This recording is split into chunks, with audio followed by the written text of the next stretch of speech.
Damos inicio a El texto en su contexto, porque la palabra de nuestro Dios fue escrita por hombres en un tiempo determinado, inspirados por Dios, para poder dirigir un mensaje para tu vida, con la conducción de Guillermo Álamo. Juntos vamos a acometer esta tarea interpretativa a partir de ahora. Hola, hola, ¿qué tal? Muy buenas noches, bienvenido, bienvenida a El texto en su contexto, este espacio que hemos abierto en Logos FM y también en nuestra plataforma en YouTube, como te contamos, que se llama Guillermo Álamo Teología y Reflexión, espacio para analizar juntos, leer juntos la Biblia. Es nuestro propósito acompañarte en esa lectura de la Biblia que te va a bendecir a vos. No se trata de ahorrarte el trabajo de lectura haciéndote un resumen, aunque en parte también vas a encontrar en el texto en su contexto un esfuerzo de ese tipo para resumir y sintetizar materiales, porque la Biblia fue redactada por hombres inspirados por Dios para que la hagan precisamente de la extensión exacta que tiene y que ha llegado hasta nosotros.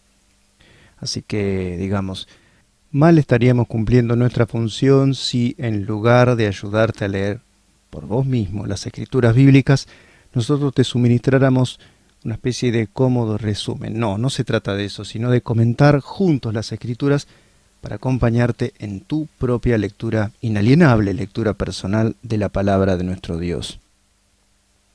Hoy arrancamos con uno de los textos más reconocidos, más célebres, más discutidos y más famosos y más profundos de las escrituras bíblicas. No queremos hacer una comparación entre un texto y otro, pero sí quiero señalar la influencia marcadísima que ha tenido en la historia literaria mundial. Estamos hablando del libro de Job. Es un libro que se refiere a hechos transcurridos, según el relato, en la época de los patriarcas.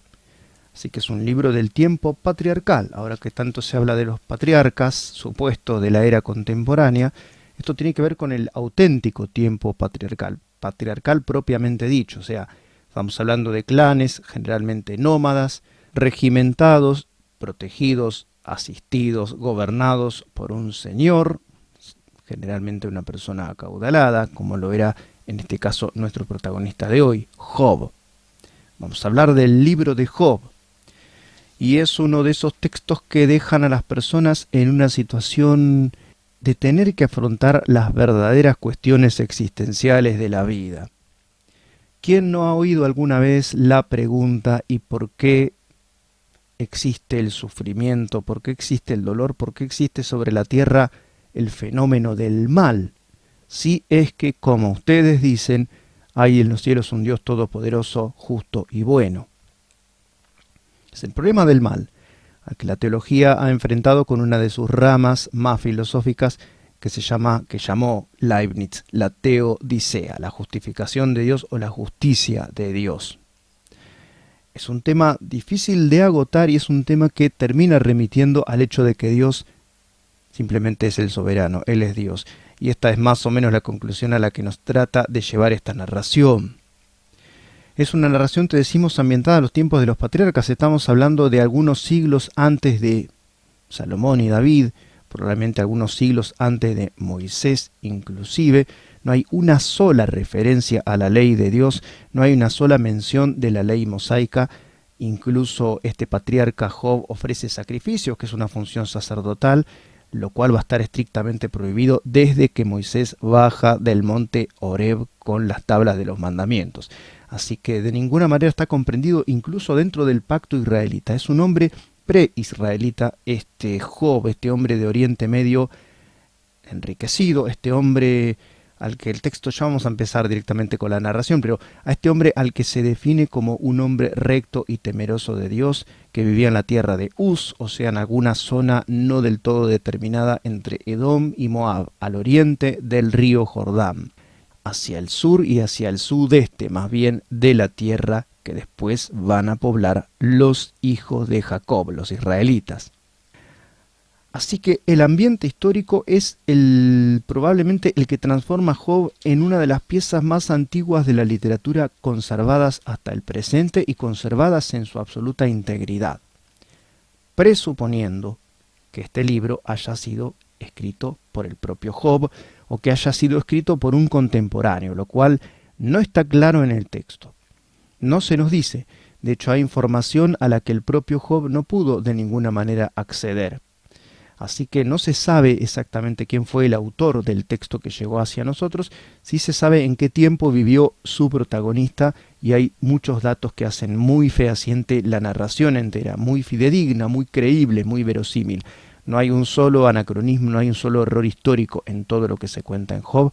Todo es perfectamente adecuado al cuadro de los tiempos en los que vivía el protagonista según la narración que vamos a enfrentar juntos en el texto en su contexto. Hoy vamos a hacer una presentación más de Job, vamos a presentar la situación y vamos a sacar algunas reflexiones que aplican a nuestra vida perfectamente. El gran problema, el gran tema del libro de Job, que tiene 42 capítulos, es un libro extensísimo, pero su forma poética hace que estos 42 capítulos se puedan resumir en el texto en su contexto, por supuesto. Lo que quiero decir es, el tema principal es el sufrimiento de los justos. ¿Por qué un justo sufre? Porque una persona que hace las cosas bien sufre. Y vamos a encontrarnos unos antagonistas de Job, que viendo las cosas que empieza a padecer este hombre, pero vamos directamente al relato, así no vamos a ir reflexionando, pero sobre la marcha. Lo define el libro a este hombre como un varón, en el versículo 1 del capítulo 1, perfecto y recto, temeroso de Dios y apartado del mal. No dice, porque esta es la recriminación que algunos van a levantar contra el libro, e incluso los propios, entre comillas, amigos de Job van a lanzar, no dice una persona impecable, no dice impoluto, no dice inmarcesible, ni dice 3 veces santo. Dice perfecto y recto, temeroso de Dios y apartado del mal.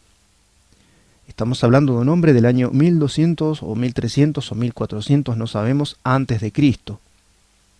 ¿Se puede vivir bien moralmente y ser temeroso de Dios aún fuera del pacto israelita? Este es un mensaje que incluso a los judíos puede haber llegado a haberle generado algún tipo de interrogantes con su exclusivismo, ¿no? Al que siguen sumamente aferrados hasta el día de hoy los hebreos. Este hombre era muy acaudalado, pero acaudalado al modo patriarcal. No habla de oro, de plata, de piedras preciosas, no habla de talentos, no, habla de ovejas, habla de camellos, habla de siervos, muchísimos criados. Dice, este hombre tenía mucha más riqueza que todos los orientales. Dice que sus hijos banqueteaban y él mismo ofrecía sacrificios por la mañana, por él mismo y por sus hijos. Dice, quizá ellos no ofrecieron sacrificio, quizá incluso pecaron en sus pensamientos. Por las dudas, yo voy a ofrecer sacrificios en intercesión por ellos.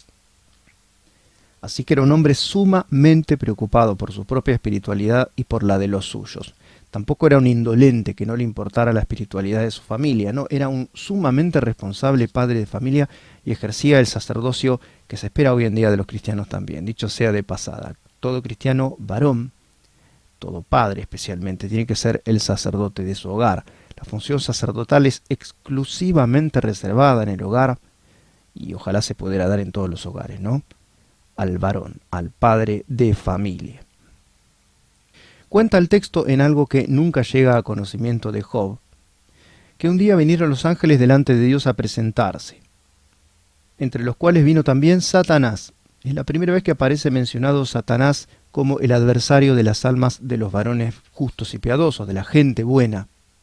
El acusador, se le va a llamar en Apocalipsis capítulo 12, recogiendo precisamente esta imagen. Dice que Dios le preguntó a Satanás, ¿de dónde venís?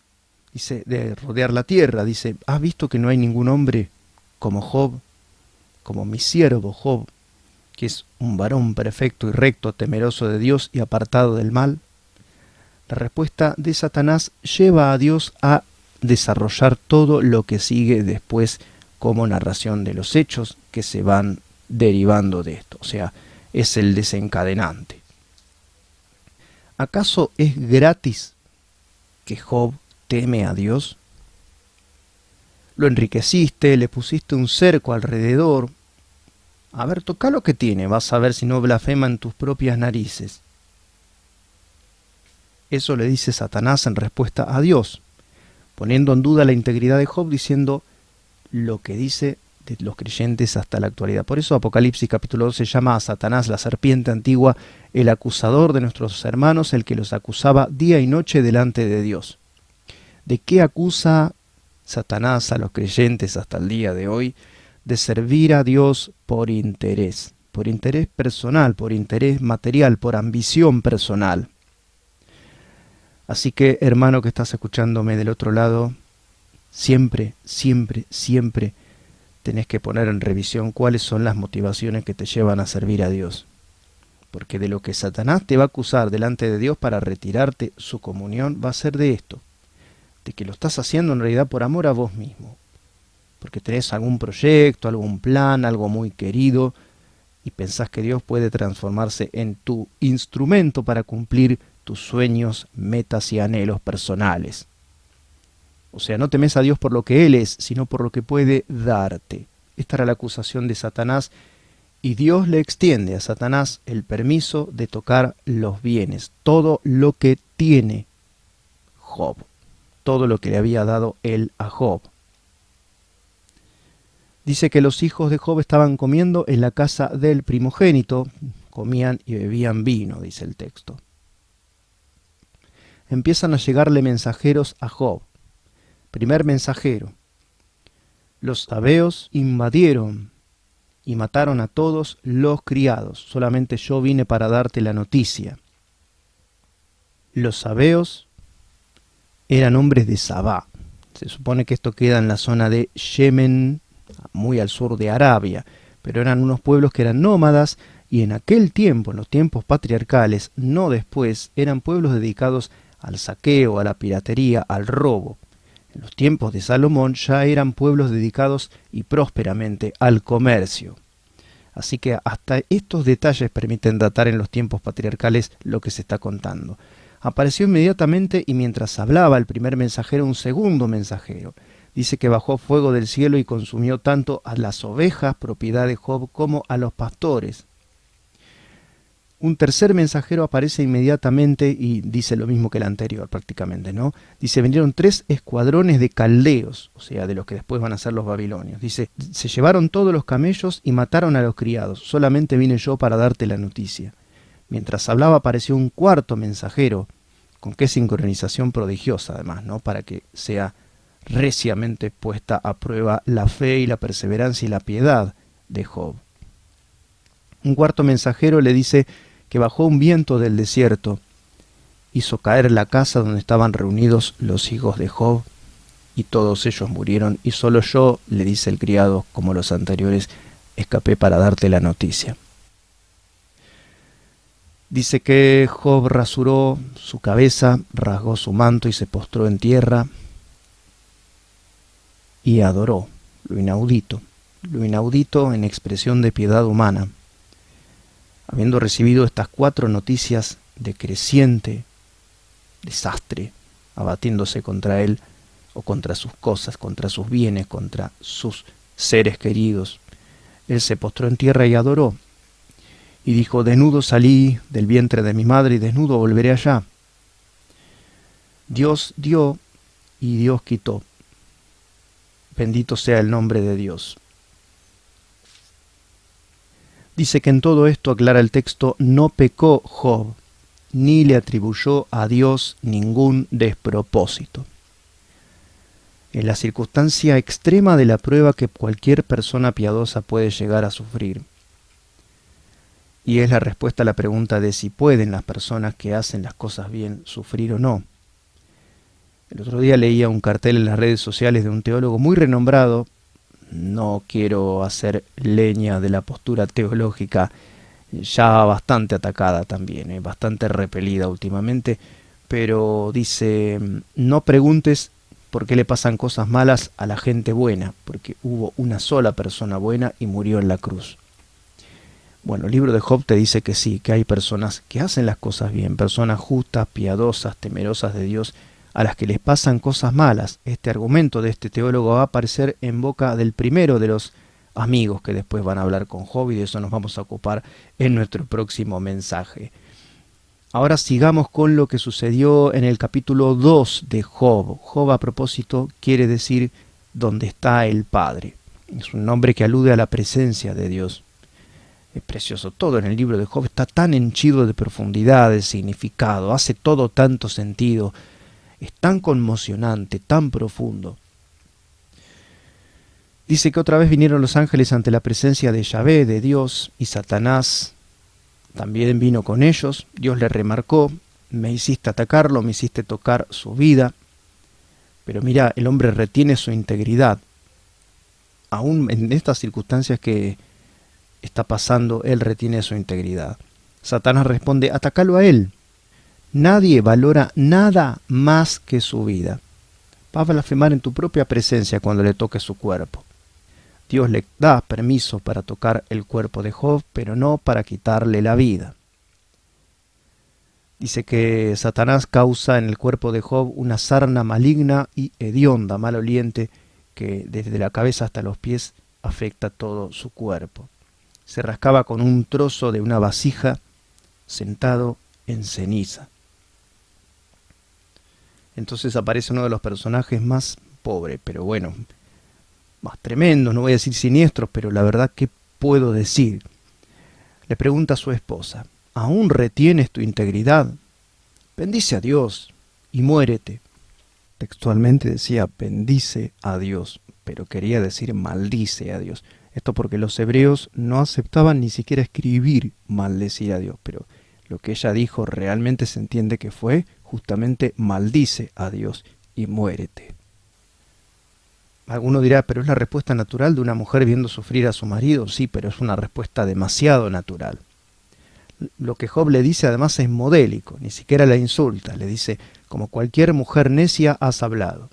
¿Recibiré solamente el bien de parte de Dios y no el mal? Atención a un detalle que por favor deseo que el oyente que está escuchándonos del otro lado tenga muy en cuenta cuando lee no solo Job, sino los libros poéticos en general. O sea, hablamos de Salmos, Proverbios, Eclesiastés, Cantares.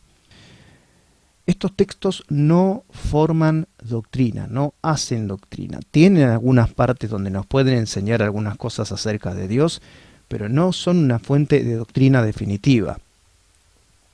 Lo que dice Job respecto del bien y el mal, de Dios como fuente del bien y del mal, se corresponde con el grado de revelación que le fue dado recibir a esa época, y aún es muy avanzado mucho de lo que se va a decir en el libro. Así que no se puede tomar como doctrina esto de recibiremos de Dios solamente el bien y no el mal. Dios no es autor del mal. Justamente el texto muestra que es Satanás el causante del mal.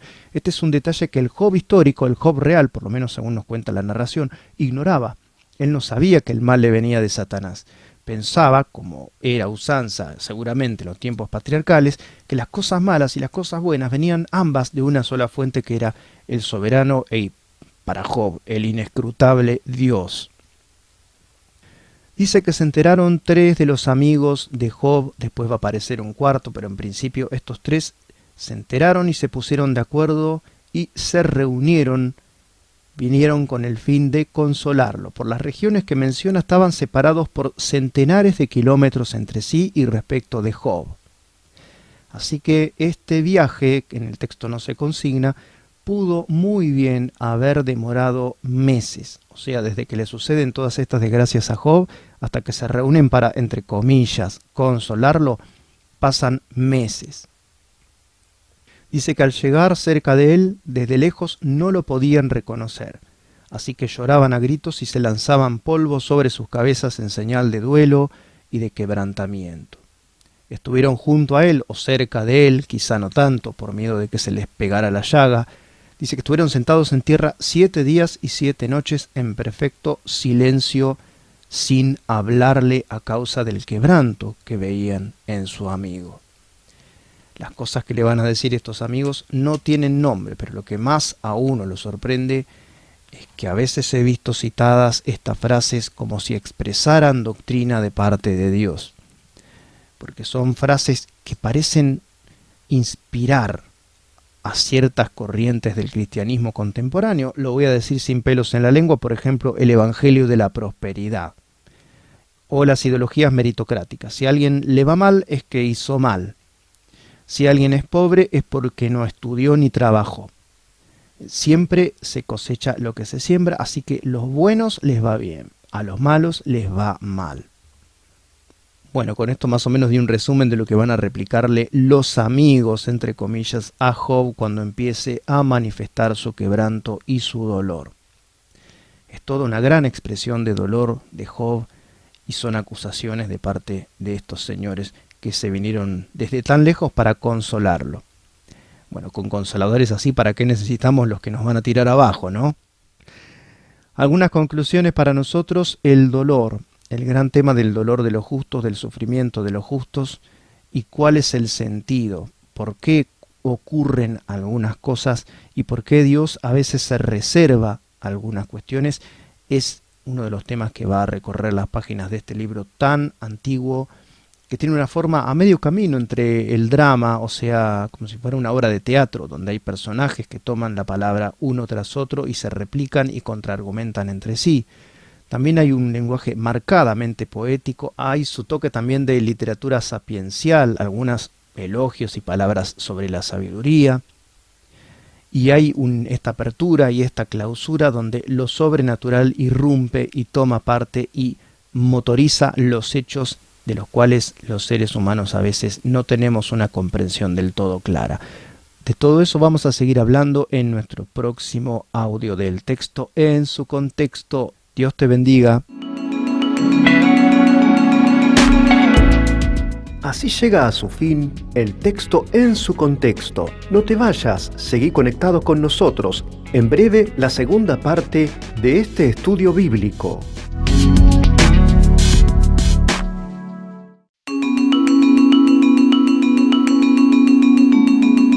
Damos inicio a El texto en su contexto, porque la palabra de nuestro Dios fue escrita por hombres en un tiempo determinado, inspirados por Dios, para poder dirigir un mensaje para tu vida, con la conducción de Guillermo Álamo. Juntos vamos a acometer esta tarea interpretativa a partir de ahora. Hola, hola, ¿qué tal? Muy buenas noches, bienvenido al texto en su contexto, este espacio que nos hemos reservado en Logos FM para analizar, leer, estudiar, escudriñar junto a las Escrituras de Dios, los textos de la Biblia, la palabra de nuestro Dios, de nuestro Señor, de nuestro Salvador y de nuestro Rey, del que nos hizo y del que a través de la fe en Jesucristo se transformó en nuestro dueño, en nuestro Señor, en nuestro amo.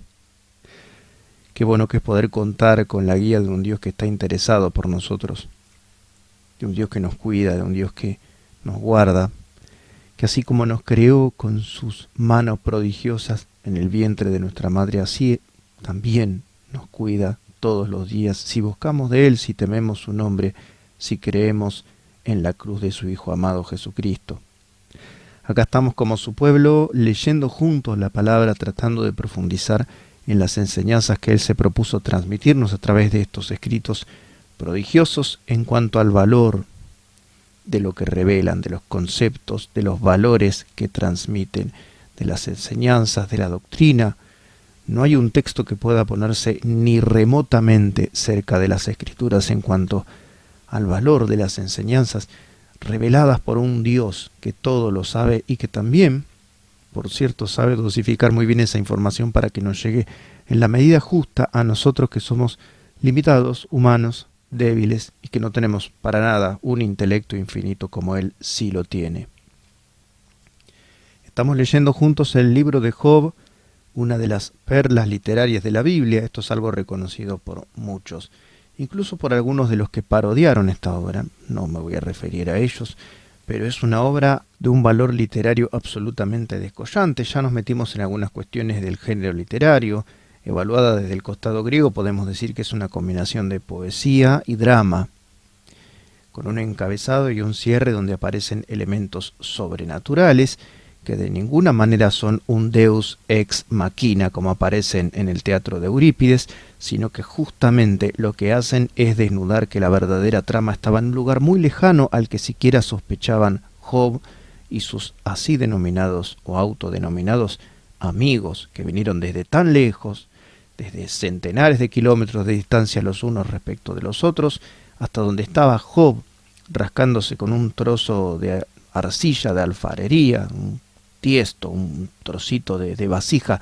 Bueno, hasta ese lugar llegaron para supuestamente ofrecerle sus palabras y razones de consuelo, y resulta que lo que hicieron fue sumamente diferente. Hoy arrancamos con los ciclos de discursos de los amigos de Job y las réplicas que él da a cada uno de ellos.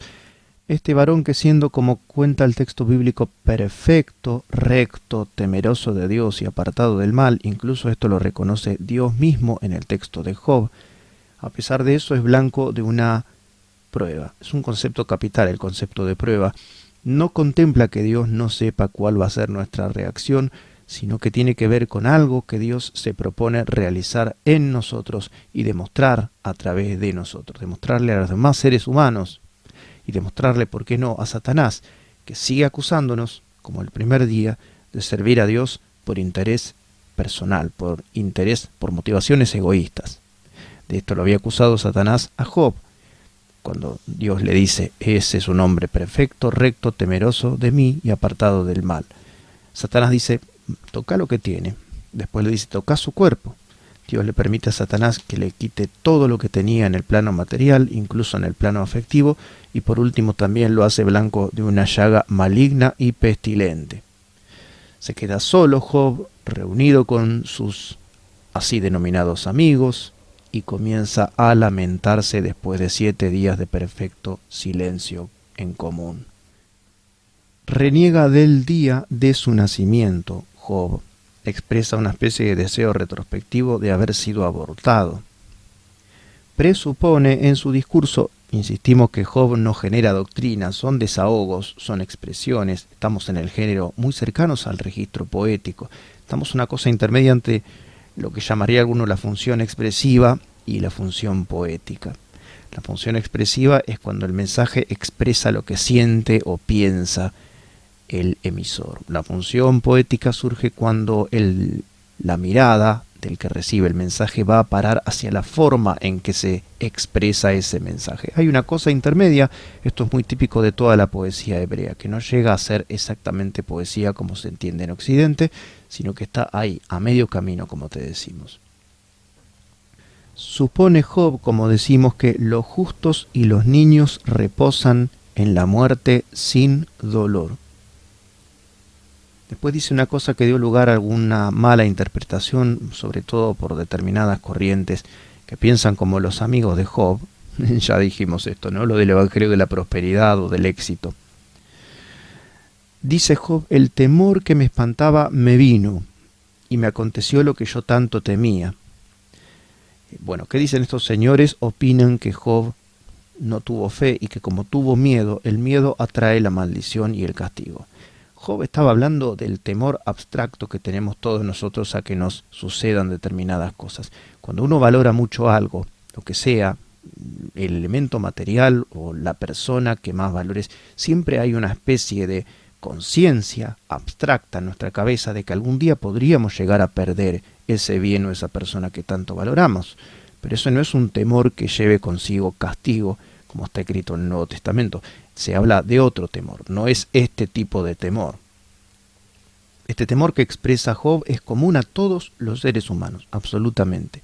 No hay en esto ningún pecado. Job dice: me esforcé, hice todo lo que pude, pero mira dónde estoy, perturbado. Toma la palabra Elifaz. Elifaz, el primero de los 3 amigos que se expresan en los primeros ciclos de discursos, representa el misticismo, diríamos hoy. Habla en nombre de sueños, visiones. Se apoya en una autoridad sobrenatural que se le habría revelado a él a través de estos medios sobrenaturales. Qué manera de hablar, dice, qué manera de decir palabras. Vos eras un hombre ejemplar, le enseñabas a la gente, fortalecías a los débiles. Vos sabés perfectamente, todos sabemos, que los buenos no son destruidos. Los malos y violentos sí son destruidos. Yo me hacía preguntas, ¿por qué pasan estas cosas? Hasta que tuve una visión y un sueño. Y alguien me dijo, una voz me dijo: ¿será el hombre justificado delante de Dios? Hasta los ángeles son necios delante de él. Nadie puede interceder por vos, le dice Elifaz a Job. Dice: es Dios el que te está corrigiendo. No menosprecies la corrección de Dios y Él te va a prosperar otra vez. Le responde Job disculpándose por hablar con desmesura en sus términos, pero dice: siento un dolor demasiado intenso. No se vayan a cebar contra la forma de mis palabras. Yo me siento bajo el ataque de Dios. Pero ¿por qué Dios no me mató directamente? No tengo amigos, no tengo consuelo. A ver, demuéstrenme que estoy equivocado, digan en qué hice mal yo. Y no censuren mis meras palabras, soy un amargado. Mis días se han vuelto para mí una carga insoportable. Aparece entonces el segundo amigo de Job, amigos, ¿no? Que expresa, que representa al que invoca la autoridad de los antepasados, de la tradición. Le dice a Job con mucha dureza: estás acusando a Dios, date cuenta. Él es justo. ¿Por qué no buscas de Él en vez de acusarlo? Los malos son aniquilados. Dios no puede odiar al que es perfecto. Le responde Job a Bildad: yo no puedo debatir contra Dios. Dios es el creador, Dios es todopoderoso. Dios hizo la naturaleza, hizo los cielos. Dios destruye a todos. Esa es mi posición, eso es lo que yo veo. Dios destruye a todos por igual, a buenos y a malos. Nunca vamos a ser delante de Él lo suficientemente buenos. Yo no tengo un mediador, no tengo un árbitro que pueda juzgar entre Dios y yo. ¿Por qué? ¿Por qué? Le dice Job a Dios: pareces complacerte en nuestra destrucción. Si vos sos Dios, no necesitas esto, sos mi creador. ¿Qué ganás haciendo eso? Aniquilándome después de haberme creado vos mismo. Al cabo, todos vamos a morir al final de cuentas. Aparece el tercer amigo de Job, que representa el recurso y el argumento de la sabiduría humana. Le reprocha a Job: hablás mucho y proferís muchas falacias en tus palabras. Vos te crees que sos de una conducta muy pura y hasta tu doctrina en tus ojos es muy correcta. Y si te enfrentaras a Dios con su sabiduría, ¿sabes una cosa, Job? Mereces aún peores cosas que las que te vinieron. Esto me recuerda algo que decíamos en nuestra meditación de ayer, cuando introducíamos a Job, que un señor dijo: nunca digas que al justo le suceden cosas malas, porque solamente hubo un justo y lo mataron en la cruz. Hay argumentos que en general son correctos. Hoy vamos a ir reflexionando así sobre la marcha, como hicimos ayer, para no acumular todas las conclusiones al final. Es una historia que reflexiona en sí misma. Cada uno de los discursos son expresiones y son reflexiones que merecen un comentario muchas veces. Bueno, hay doctrinas que son correctas, pero que no debemos transformarlas en un principio para juzgar a las personas. Y es eso lo que le pasa a los amigos de Job. Muchas de las cosas que ellos dicen no son exactamente falsedades, sino que son generalizaciones. Y como son generalizaciones, pecan de injusticia, son arbitrariedades. Siempre hay que considerar que delante de Dios puede haber casos que escapen a nuestra concepción y a nuestra manera de entender las cosas. Bueno, le dice Zofar a Job: mereces peores cosas que las que recibiste. Dios es infinito. Si Él te enjuicia, es por algo. Ahora arrepentite mejor. Rendite ante Él y vas a ver cómo vuelve tu prosperidad de antes y volvés a tener toda tu autoridad. Solamente los malos ambicionan que llegue la hora de su muerte. Responde Job a este Zofar, que habla en nombre de la sabiduría, así tan suelto, ¿no? Le responde con una ironía Job, le dice: ciertamente ustedes son el pueblo, y con ustedes morirá la sabiduría. Muchachos, yo no soy menos que ustedes. Yo también sé lo que es reflexionar. Fíjense, los malos a veces tienen éxito, y muchas veces los buenos son objeto de burla. El argumento de Job es providencial y al mismo tiempo un toque fatalista. Dice que de Dios depende todo lo bueno y lo malo. No nos olvidemos que para el grado de revelación que tenía Job en este momento del desarrollo de la teología de los hebreos, es un libro hebreo, el libro de Job, aunque Job haya vivido en el país de Uz. Bueno, en este momento no estaba tan delimitado que existía un principio del mal, que era Satanás, y que no dependía de Dios directamente el mal que estaba recibiendo Job, sino de Satanás, su acusador. Job desconoce esto, por eso expresa esto que teológicamente no es correcto. Digo, porque algunos hacen doctrina de esto, dicen, claro, Dios hace todo, Dios hace el bien y Dios hace el mal, Dios hizo la santidad y Dios hizo el pecado, con un concepto tan raro como voluntad decretiva que a veces involucra a Dios en cosas que manchan su santidad y su moralidad. Dios no es responsable, ciertamente, del mal que hay en el mundo.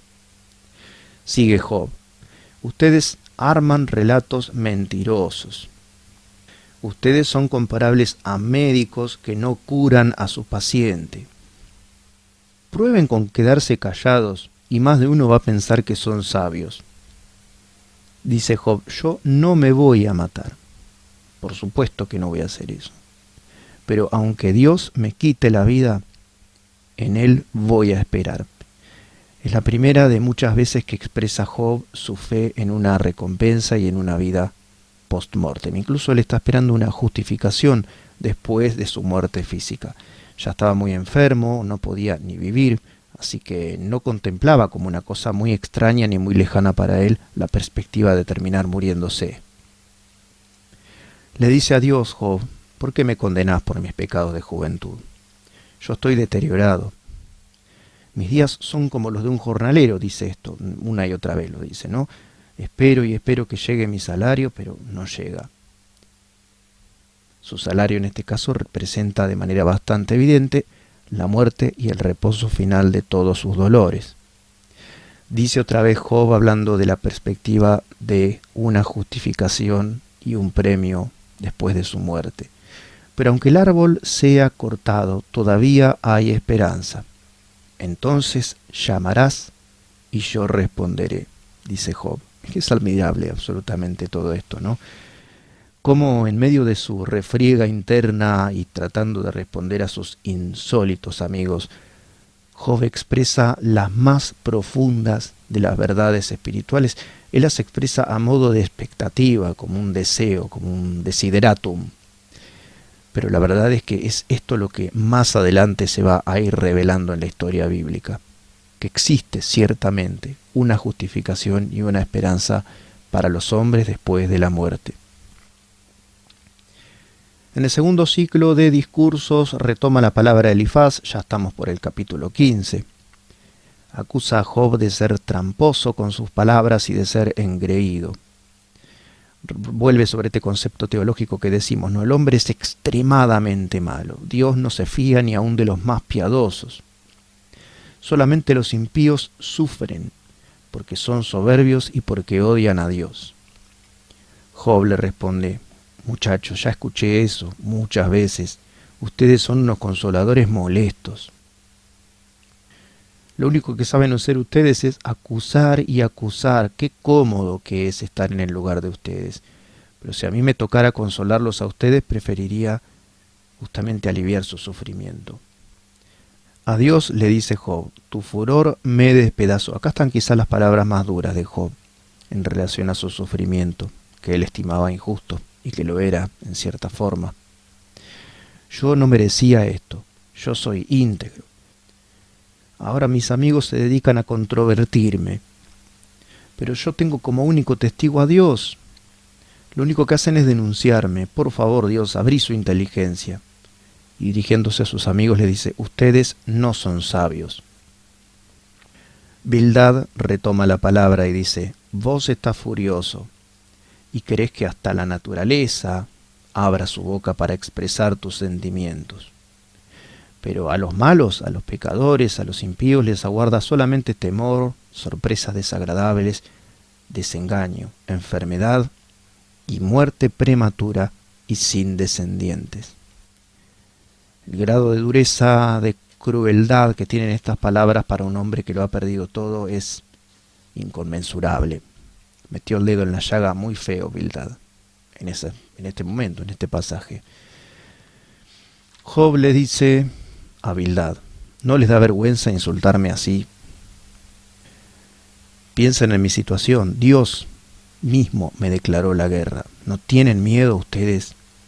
No tengo ni amigos ni parientes ahora. ¿Por qué no compadece más bien la suerte de alguien atacado por la mano de Dios? Ojalá algún día se escriba el testimonio de lo que yo viví y siento y pienso en piedra. Escribir en piedra era una costumbre normal en aquellos tiempos, ¿no? Todavía no existían estos medios muchísimo más ágiles y veloces con que contamos ahora.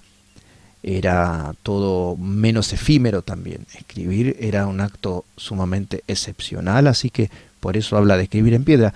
Otro indicio más de que está hablando desde un tiempo anterior a los tiempos de los profetas y probablemente anterior a los tiempos de los reyes de Israel.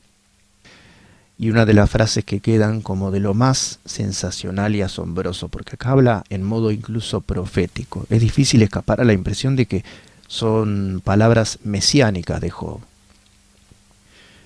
Yo sé que mi Redentor vive y que un día al fin se levantará sobre el polvo. Y sé que después de deshecha esta mi piel, en mi carne he de ver con mis propios ojos a Dios. Este Redentor es una de las figuras que se suele esgrimir generalmente Job en su reclamo contra Dios, como diciendo, está bien, vos me atacás, vos me enjuiciás, vos me mandás una peste que yo creo que no merezco, pero yo necesito a alguien que tercie entre nosotros. Esencialmente hay como un consenso de los teólogos y de los lectores en cuanto a que ese Redentor sería el propio Dios. Pero tampoco podemos escapar a la circunstancia de que de Jesús mismo se dice que es nuestro Redentor. El Redentor es una figura a la que ya hemos hecho referencia en otros análisis, pero el Redentor es alguien que se hace cargo de una situación determinada en cuanto a una herencia, por ejemplo. Un Redentor es alguien que liberta, es alguien que se hace cargo de una deuda, es alguien que paga. Eso es un Redentor, es una figura que tiene muchísima importancia, por ejemplo, en la ley del levirato. Y te acordás del libro de Ruth, Booz llegó a transformarse en el redentor de esta mujer moabita Ruth. Entonces es una figura importantísima y Jesús viene a ser ese redentor por el que clamaba el por entonces desventurado Job. Le dice a sus amigos, ustedes teman, no se olviden de que la espada ejecutará su juicio.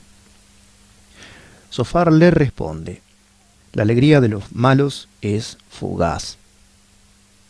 Los que roban van a devolver todo lo que hayan robado, y ni que hablemos de los que hayan explotado a los pobres y desamparados. La descendencia de los malos va a ser dispersada, dice, suavizando un poco el tono ya extremo de vildad.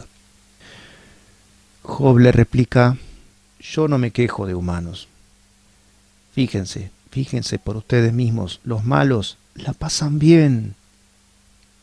Son impíos, son ateos, no oran a Dios. Pero en algún lugar de mi corazón sé que Dios les va a dar su merecido. Sin embargo, hasta su muerte parecen ser y vivir impunes respecto de su maldad. Las respuestas que ustedes me dan no consuelan y son tramposas, son sofisterías, son sofísticas. Le dice Job a sus amigos. Esta es una teología, la de los amigos de Job, que era la tradicional. Si nos agarramos de algunos textos sapienciales o las bendiciones y maldiciones de Deuteronomio, era la manera tradicional de considerar cómo Dios premiaba a los buenos y castigaba a los malos, y los maldecía y los destruía. Pero insistimos, hacer de eso una regla absolutamente general y juzgar a partir de los resultados concretos de la vida de alguien, cómo fue su actuación moral o espiritual, es perverso, es malo, es injusto. Es, como dice la Biblia en el Nuevo Testamento, juzgar al prójimo.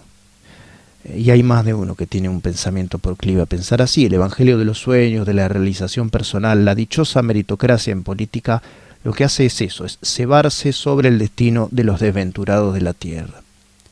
Nosotros desconocemos sus historias, desconocemos su actuación, no tenemos derecho a sacar conclusiones. Lo que tenemos que hacer cuando vemos desgracia, como en el caso de Job, es transformarnos, como dice el propio Job, en consuelo, en persona que se acerque con una palabra de aliento, que se compadezca, que sienta empatía.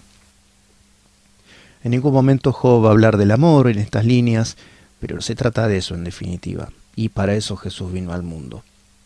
Para mostrarnos que ante el fracaso, el dolor, la desdicha, la desventura, la desgracia, el mayor regalo que podemos hacer es obrar como haría Jesús en un caso así, mostrar amor, mostrar interés. No ir con una palabra de juicio, ni de condena, ni de sanción, sino acercarnos al que sufre. Así llegamos al final del texto en su contexto. Qué libro este de Job, realmente. Cuántos abismos nos deja entrever en sus páginas. Hay que leerlo personalmente. Acá estamos haciendo un ultra mega resumen. Quedamos ya bastante avanzados ya en cuanto a nuestra lectura de este libro. Te animamos, por supuesto, a que lo hagas por vos mismo en tu propia casa. Dios te bendiga. Nos encontramos ya probablemente finalizando el libro de Job en nuestra próxima emisión. Así llega a su fin el texto en su contexto. No te vayas, seguí conectado con nosotros. En breve, la segunda parte de este estudio bíblico.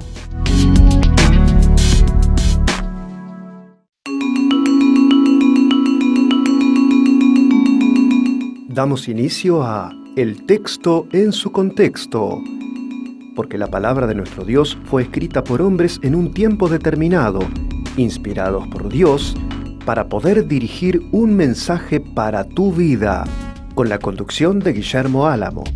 Juntos vamos a acometer esta tarea interpretativa a partir de ahora. Hola, ¿qué tal? Muy buenas noches, bienvenido, bienvenida al texto en su contexto, nuestro espacio cotidiano, nuestro espacio nocturno en la trasnoche de Logos FM para examinar, entender, recorrer, meditar juntos las Escrituras de Dios. Para eso hemos apartado este tiempo. Es un tiempo en el que, por supuesto, nosotros lo que nos proponemos es instarte, es acompañarte en tu tarea diaria de leer las Escrituras.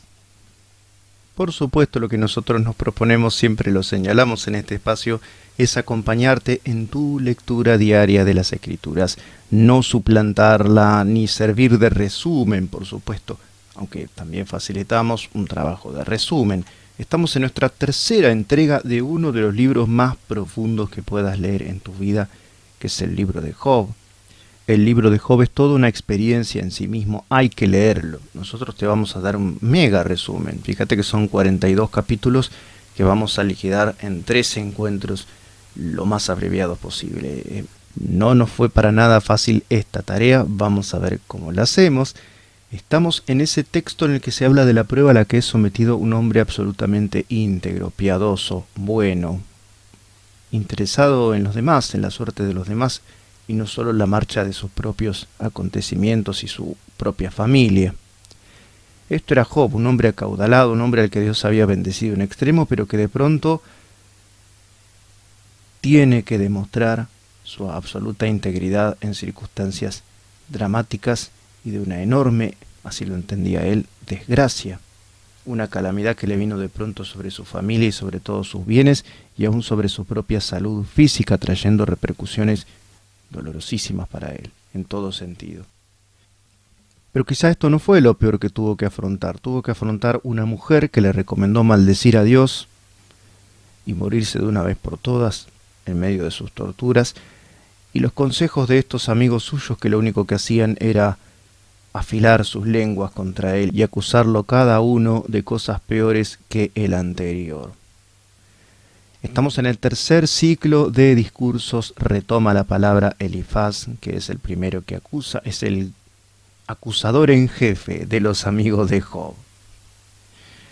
Le pregunta: ¿vos creés, Job, que vas a ganar puntos y estás haciendo méritos al volverte sabio?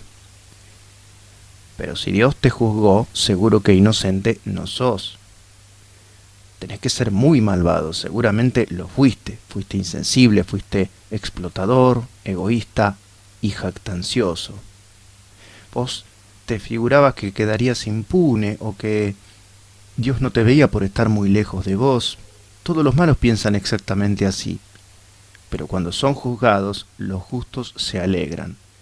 Optá por reconciliarte y volverte a Dios. Solamente humillate. Dios enaltece a los humildes. Esto es algo que lo venimos diciendo en nuestro análisis de Job y vale la pena quedarse en eso. La mayor parte de lo que dicen no está mal como doctrina, no son falsedades absolutas. Hablando en un lenguaje que ha vuelto a florecer por culpa de las redes sociales, no es herejía lo que dicen. Por ejemplo, en este caso Elifaz.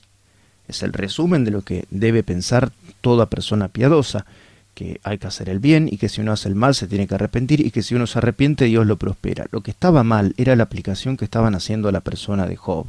Ellos juzgaban a Job por la calamidad que le había sobrevenido, deduciendo, y ellos creían, se sentían muy infalibles en esta actitud judicial, ya la calificamos así.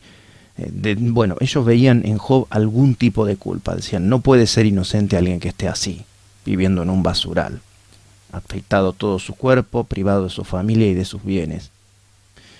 Job le responde diciendo, jamás lloraré suficientemente mi dolor. Quiero decírselo a Dios en persona, quiero defender mi causa, quiero oír cuál es su respuesta. Él me conoce, dice por Dios, me probará y saldré como oro. El concepto de prueba siempre tenemos que tenerlo en cuenta los cristianos. No es que Dios no sepa cómo vamos a reaccionar, sino que, viste que en el occidente lo tenemos muy asimilado, esto del formato de los exámenes, de los test que nos hacen en la escuela o en la universidad, donde uno tiene que demostrar ciertos conocimientos o habilidades o aptitudes. La verdad es que la prueba en sí misma, y esto es algo que los pedagogos sí tenemos un poquito más en cuenta, la prueba en sí misma es una experiencia pedagógica, enseña cosas en sí misma la prueba. Así que lo que está diciendo acá Job es eso, de esta prueba voy a salir purificado. Es una expresión de fe, y ya tuvo varias, en medio de una circunstancia en la que probablemente otra persona no encontraría nada de positivo que sacar. Es un hombre de fe, sigue siendo, en medio de su desesperación, un hombre de fe. Dice, los designios de Dios son inconmovibles y yo tengo miedo. No se puede acceder a Dios, Dios se escapa, Dios es un fugitivo. Acá expresa algo que no es doctrina. Insistimos que Job se desahoga, se está desahogando. Él dice lo que le parece de Dios en este momento. Continúa, más me valdría morir en este momento. Hay en el mundo tanta maldad, delito, robo, adulterio, que parecen quedar impunes en el mundo. Algún día yo sé que van a ser enjuiciados, quizás en el Seol, o sea, en la morada de los muertos, no en castigo post-mortem, pero son como vetas que van apareciendo de expresión de la confianza de Job en que los malvados no van a quedar impunes como él no hace más que constatar una y otra vez. Esto es algo que en muchos pasajes del Antiguo y del Nuevo Testamento se nos dice, que muchas veces los justos padecen y que muchas veces a los injustos les va sumamente bien y hasta viven largas vidas. Cosa que para la visión más tradicional de los hebreos era casi un atributo inseparable de la piedad, es decir, este fue longevo, por lo tanto Dios lo sostuvo en su palma, fue un hombre piadoso. Retoma la palabra Bildad y le dice, Dios es todopoderoso, Dios es el Altísimo. Dios comanda un inmenso ejército de ángeles. Todo el universo, todas las criaturas son ante Dios inmundos, son impuros. Esta visión sí que no es bíblica, ¿eh? Dios siempre sostiene el carácter sacro de la vida humana. Más allá de que somos pecadores, estamos manchados por el pecado original, tenemos malas tendencias en nuestro interior, Dios no dice que seamos inmundos. O sea, no, digamos, no que seamos absolutamente desechables, que es lo que da a entender Bildad. Estamos impurificados, sí, pero dentro de esa impureza, como se dice en el Salmo 8, hay dignidad. Está la imagen de Dios enturbiada por el pecado, sí, sin redención de no acudir a Dios, sí, pero hay dignidad humana. En el pecador sigue habiendo un valor. Job le responde, ¿alguna vez ayudaste, aconsejaste o instruiste a alguien para bien? ¿Tenés idea de si tus palabras son bien inspiradas? El saber y el poder de Dios, continúa reflexionando, son abismales. Él sostiene a la tierra colgando de la nada o colgando del vacío. Esto es para esta época es una afirmación sumamente sorprendente de cuál es la verdadera situación del planeta Tierra. Esto no se sabía en esa época, simplemente es revelación de Dios. Es una expresión metafórica, pero da en el clavo respecto de la situación física real del planeta Tierra. Bueno, dice, Dios modela el agua en forma de nubes, hasta que las precipita en forma de lluvia. Todo esto tampoco había sido descubierto como ley científica, dicho sea de pasada. Dice, hasta el mar está limitado y observa una especie de disciplina de parte de Dios. Sabemos poco sobre él, y cuando queremos averiguar algo nos invade el temor. Mientras viva voy a sostener que tengo razón, no voy a dar el brazo a torcer ante ustedes. Los malvados no tienen derecho a la esperanza, ellos no pueden clamar a Dios. Todos los malos serán condenados sin remisión. En el capítulo 28 hay un pasaje sumamente cuestionado y que ha sido objeto de, sobre todo ahora que se cuestiona todo, ¿no? Las fuentes, los manuscritos, la difusión, la circulación de los textos bíblicos hasta llegar ahora, en el sentido de que parece una cosa que está ahí como una intrusión, y es que Job prorrumpe en un himno a la sabiduría, capítulo 28. Estamos en el texto, en su contexto, examinando el libro de Job. Se refiere a la sabiduría llamándola el bien más valioso, que excede todo lo que se pueda adquirir terrenalmente, que es de muy difícil acceso. Y finalmente, después de una descripción sumamente ponderativa y echando mano de imágenes, de metáforas y de toda clase de elementos naturales, dice que el principio de la sabiduría es el honrar y temer a Dios. Esto totalmente en sintonía con otros textos sapienciales de la escritura bíblica. Acá vemos cierto parentesco con la época de los proverbios, de Eclesiastés, ya los tiempos salomónicos. Parece haber un cierto parecido de familia, a lo menos en el capítulo 28 del libro de Job. En el capítulo 29 retoma sus lamentaciones Job. Dice, ojalá pudiese hacer retroceder el tiempo, cuando Dios me bendecía, Dios me iluminaba, cuando gozaba de la honra de chicos y de grandes. Sí que ayudé a los pobres, sí que amparé a los huérfanos y a las viudas. Yo aconsejaba y yo lideraba, pero ahora hasta los que son más jóvenes que yo se me burlan, hasta los más despreciables, esas personas a las que yo no les daría ningún tipo de responsabilidad, me desprecian y hasta me escupen. Y le dice a Dios, vos te estás mostrando conmigo como un ser cruel. Por más que yo oro, no me oís. Después hace una descripción de su estado de tortura en cuanto a su salud física. Job, estamos en el capítulo 30. En el capítulo 31 retoma esta cosa de autodefensa que hace, ¿no? Obviamente lo están acusando de A3, dicen unas cosas terroríficas contra él en su situación calamitosa. Él se defiende, no está jactándose de haber hecho el bien, ¿no? En esto de amparé a los pobres, a los huérfanos y a las viudas. Se está defendiendo. Está diciendo, no, lo que dicen sobre mí no es verdad. El capítulo 31 dice una cosa todavía más asombrosa en vista de que muchos que estamos bajo el nuevo pacto y hemos recibido aún el Espíritu Santo y tenemos en nuestras casas un ejemplar de la Biblia, a veces se descuida esto, Dice en el capítulo 31, esto es modélico, joven sobre todo, grabalo en tu corazón. Job declara, hice pacto con mis ojos. ¿Por qué había yo de mirar a una virgen? Job era un hombre que estaba casado, tenía a su esposa. Él no tenía derecho de mirar con codicia a una jovencita. Ahí dice una virgen, o sea, está hablando de la posibilidad de cometer adulterio con una jovencita pura, con una jovencita que no tuvo contacto sexual. Esto que ahora uno lo deja anonadado que también esté sujeto a cuestión, esto del mito de la virginidad. No, la virginidad tiene una expresión física en la mujer especialmente. Y Dios valora la castidad. La castidad excede como concepto a la virginidad física. Castidad parte de tu decisión de conservarte puro o pura. Incluso un matrimonio pueden ser castos. No quiere decir no tener sexo, sino mantenerse puro, conservarse puro. Dice, si yo hiciera eso, dice Job, Dios no me premiaría, pero Él ve todo.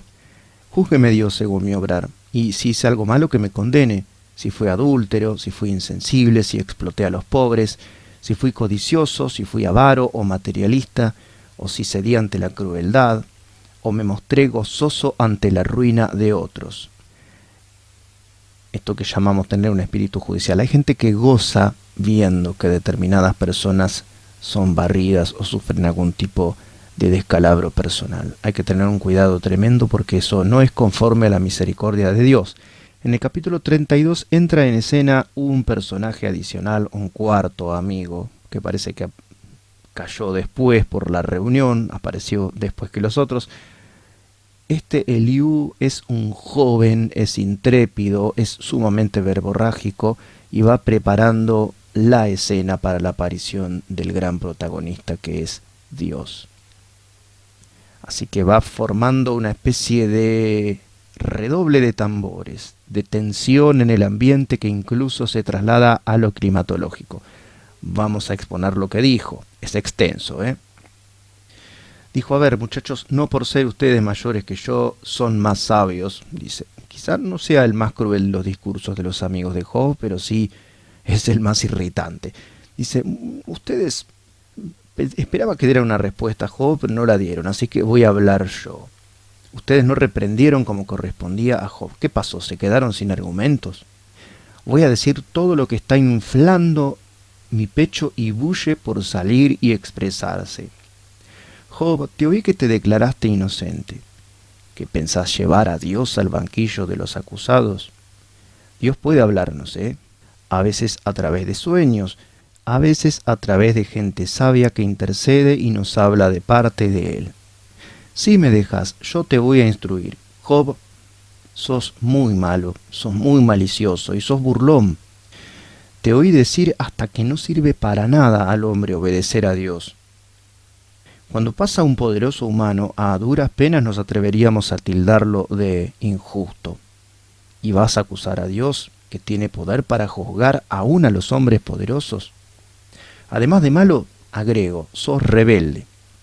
Te declaraste más justo que Dios. Pero el que es impiadoso se daña a sí mismo.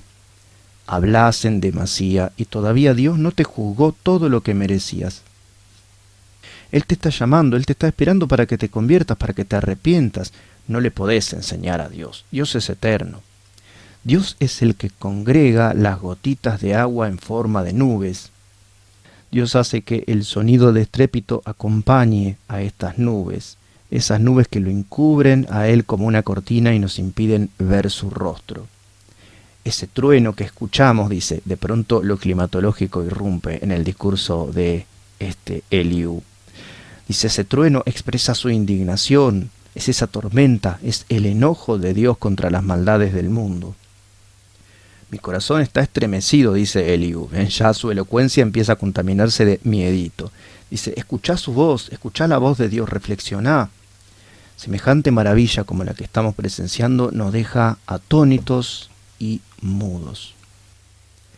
Y en el capítulo 38, en medio de ese escenario, al parecer ya más tempestuoso, en torno a este diálogo entre Job y sus amigos, en medio de un torbellino deja oír su respuesta Dios. Capítulo 38 de Job. Le dice a Job, ¿cuál es ese sonido de palabras sin sabiduría que llegan hasta mí? Se refiere a Job, particularmente, ¿no? Ahora el que va a preguntar voy a ser yo. Vos, Job, vas a responder. ¿Dónde estabas vos cuando yo diseñé la estructura del mundo, de los cielos y el universo? ¿Dónde estabas cuando formé el mar y lo encadené y lo encerré como si fuera una mascota? ¿Dónde estabas vos cuando yo le puse orden al tiempo, a los días y a las noches? ¿Tenés una idea de cómo viaja la luz hasta llegar a su destino? ¿O de cómo se administran las vicisitudes del clima? ¿Viste, le pregunta Dios a Job, con qué sabiduría las fieras obtienen su ración y su alimento? Su fuerza excede en mucho a tu fuerza, y no podrías domar a ninguna de ellas. ¿Viste la belleza del pavo real?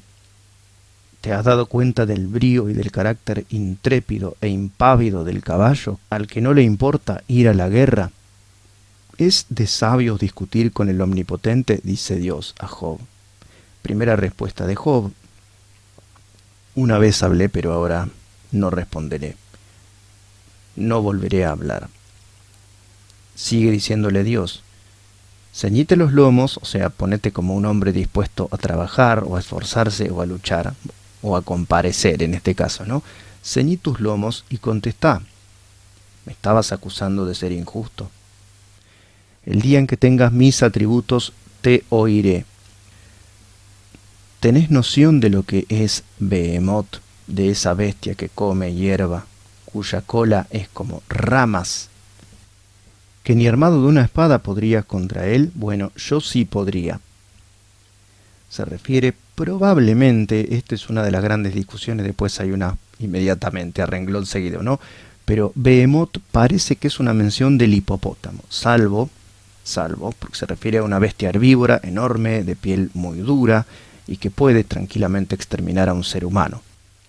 Pero habla de su cola como un cedro o como ramas, así que no queda tan claro si no se referirá incluso a algún tipo de animal prehistórico. Bueno, Behemoth es uno de los misterios del libro de Job, pero ya viene otro, Leviatán. Dios le dice a Job, ¿viste lo que es Leviatán? Bueno, yo creé a Behemoth y creé a Leviatán. A Leviatán no lo vas a pescar, ni con anzuelo, ni con arpón, ni vas a poder desmembrarlo con un cuchillo, ni se lo vas a poder dar a tu nena para que juegue con él. Sus dientes son como cuchillos, dice, su piel son escamas como si fueran escudos, unos trabados contra otros. De sus narices sale humo y de sus gargantas, de sus fauces sale fuego. Tiene fuerza y tiene dureza sobrehumana, es un animal desprovisto de temor. Y finalmente dice, este Leviatán menosprecia toda cosa alta y es el rey sobre los soberbios. ¿De qué clase de ser está hablando? Porque acá vuelven otra vez las especulaciones, ¿no? ¿Serán los dinosaurios, algún ser prehistórico, alguna criatura mitológica? Leviatán vuelve a aparecer en Isaías y por último vuelve a aparecer, no con ese nombre, pero en el dragón de Apocalipsis capítulo 12, donde se identifica a la serpiente con Satanás. Así que se trata de fuerzas espirituales. Esta es la lectura que se hace en los profetas y que se hace en el Nuevo Testamento. Ese dragón representa potencias espirituales que tienen que ver con el reino de las tinieblas. Por lo menos esto es lo que yo entiendo sobre este Leviatán. Ha habido incluso una terminología política originada en este ser tan llamativo que describe Job.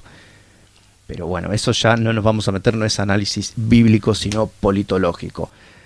Este discurso de Dios es replicado con las palabras más fenomenales del libro de Job, con las que prácticamente concluye. Yo conozco que todo lo puedes, que no hay pensamiento que se esconda de ti. ¿Quién es el que oscurece el consejo sin entendimiento? Por lo tanto, yo hablaba de lo que no entendía. O sea, yo soy el hombre sin entendimiento. Al que te referías vos, le dice a Dios, admite que fue insensato, no en lo que decía sobre su propia justicia, sino en haberse concentrado en extremo en su propia justificación. Le dice a Dios, oye, te ruego y hablaré, te preguntaré, y tú me enseñarás. De oídas te había oído, pero ahora mis ojos te ven, por lo tanto me aborrezco y me arrepiento en polvo y ceniza. Este era el resultado de la prueba que Dios había hecho con su vida, una prueba sin duda sumamente rigurosa y que ni nos imaginamos nosotros pasar por algo así. Finalmente, Dios no le da una razón racional, una razón entre comillas, apologética, por el motivo de su sufrimiento, sino que la respuesta al clamor de Job y el resultado final de la prueba es que el propio Dios se le aparece y le habla en toda su magnificencia. Es así a veces necesitamos solamente un encuentro con Dios y no que nos respondan nuestras preguntas. O sea, a Job nunca se le cuenta acerca de la escena del cielo, ni de la acusación de Satanás, ni nada de eso. Dios se presenta como la única respuesta que Job necesitaba. Bueno, Dios reprende a los amigos de Job. Job intercede por ellos, ofrece sacrificios por ellos, y Dios le devuelve a Job la prosperidad del comienzo y aún se la aumenta. Sus hijas eran famosas, por ejemplo, por su belleza, y él llegó a vivir 140 años, otra señal de que este texto está ambientado o tiene que ver con eventos ocurridos en la época de los patriarcas. Después la vida humana se va a acortar. Los amigos de Job no cometieron errores doctrinales demasiado gruesos. El error de ellos era que no oraban a Dios, que no consultaron a Dios, que no quisieron saber cómo eran las cosas, sino que se guiaron por una generalización de doctrina que en este caso los llevó a ser injustos. O sea, eran más bien injustos, no eran tanto, entre comillas, como decíamos hoy, herejes. Se atrevieron incluso a defender a Dios, mientras que Job, aunque a veces exagerando y diciendo algunas cosas inapropiadas, Job hablaba con Dios. Job esperaba de parte de Dios una respuesta que finalmente llegó y fue la mejor respuesta que pudo obtener. No fueron respuestas intelectivas, sino que Dios se transformó en su respuesta. Así llegamos al final del texto en su contexto de hoy. Nos hemos extendido un poquito porque queríamos ya finiquitar. Cualquier parcelamiento de esta parte que examinamos hoy hubiera implicado una cierta pérdida del sentido y del argumento que por lo menos tiene que seguirse. A veces los límites de tiempo pueden llevarnos a ser arbitrarios en la parcelación de la materia. Así que bueno, nos encontramos en nuestro próximo análisis. Dios te bendiga. Así llega a su fin el texto en su contexto. No te vayas, seguí conectado con nosotros. En breve, la segunda parte de este estudio bíblico.